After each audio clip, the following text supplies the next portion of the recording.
गोकुल के सरल, दयालु और सादगीपूर्ण जीवन जीने वाले निवासी उस दिन अपार आनंद में डूबे हुए थे।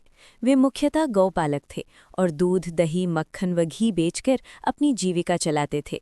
इन्हें उस समय यादव कहा जाता था और उनके प्रमुख थे नंद। उनके घर पुत्र जन्म की शुभ सूचना से पूरा गोकुल उत्सव में मग्न था।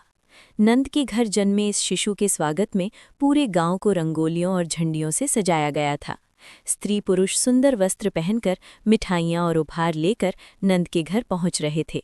नंद सभी का स्नेहपूर्वक स्वागत कर रहे थे और उपहार स्वीकार कर रहे थे।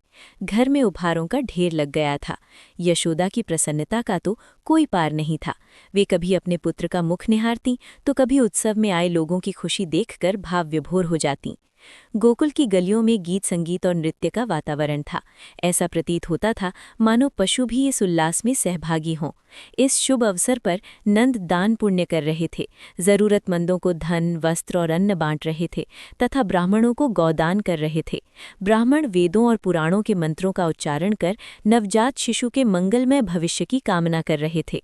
उधर स्वर्गलोक में भी हर्षोल्लास का वातावरण था, क्योंकि ये शिशु और कोई नहीं, स्वयं विष्णु का अवतार था, जो आगे चलकर कृष्ण के रूप में विख्यात होने वाले थे। देवता आकाश से पुष्प वर्षा कर रहे थे। देवराज इंद्र ने विश्वकर्मा को स्वर्ग की सजावट का आदेश दिया था। उस दिन स्वर्ग की शोभा ऐसी थी मानो वो स्वयं गोकुल में परिवर्तित हो गया हो। यद्यपि गोकुलवासियों के लिए वो शिशु नंद और यशोदा का पुत्र था, परंतु केवल नंद को ये ज्ञात था कि वो वास्तव में वासुदेव और देवकी का पुत्र है।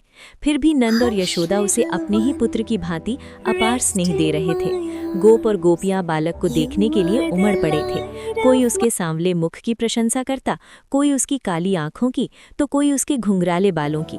जिसने उसे एक बार गोद में उठा लिया वो उसे छोड़ना ही नहीं चाहता था। कई गोपियां तो यशोदा से मातृसुलभ ईर्ष्या भी करने लगीं, क्योंकि उन्हें लगता था कि संसार का सबसे सुंदर बालक यशोदा को प्राप्त हुआ है। गोकुल के बालक भी उत्सुक थे कि ये शिशु शीघ्र बड़ा हो जाए और उनके साथ खेलने लगे। अंततः उसके श्याम वर्ण के कारण उसका नाम कृष्ण रखने का निश्चय किया गया। इस प्रकार गोकुल में आनंद, प्रेम और भक्ति का अनुपम संगम दिखाई दिया, जिसने इस दिव्य जन्म को युगों युगों तक स्मरणीय बना दिया।